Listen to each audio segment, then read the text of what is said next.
Goatzen naiz amak beti esaten duna, lehenengo txirrinda eukinula urte batekin. Zeni maiatzekoa naiz eta uztailean oso naparra gea. Eta San Fermineta juten ginen eta tombolan tokatu zitzaidan bizikleta bat 2 hilabete nitunean.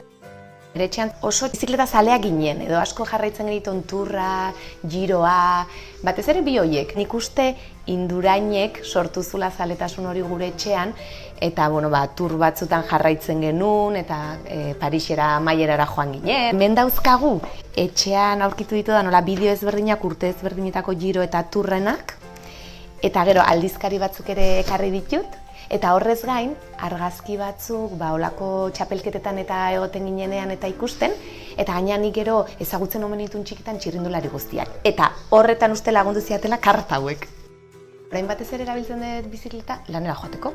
Ni Gros eta Antigua artean ibiltzen naiz normalean egunero, eta batetik bestera ibiltzeko iruditzen zait gozada bat. Ikuste dut nik Donostian txirrinda erabiltzaren arrazoietako bat daukagun bidegorri sarea dela. Esango nuke oraindik badagoela asko egiteko, eta uste dut hiri guztietan ari dela horren inguruan lan handia egiten, eta uste dut egin behar dela, eta horrek bultzatuko dula ere jendeak gehiago erabiltzea. Orain niretzat da ezinbestekoa, bai lanera joateko eta askotan Donostian bertan mugitzeko ere erabiltzen dut. Eta gero oporretan, kanpora joaten naizenean ere beti gustatzen zait egunen batean bizikleta hartu eta txangoren bat egitea berarekin. Eta hemen dauden liburu asko oso interesgarriak iruditzen zaizkit, eta uste dut dene jakin barko genukela, edo olako txoko badagoela, eta aukerak ematen dituna, irakurtzeko, edo pixkat ikertzeko eta jakiteko pixka gehiago. Uste begiristara etorri zaidan lehenengoa hau dela, orduan hau izango da.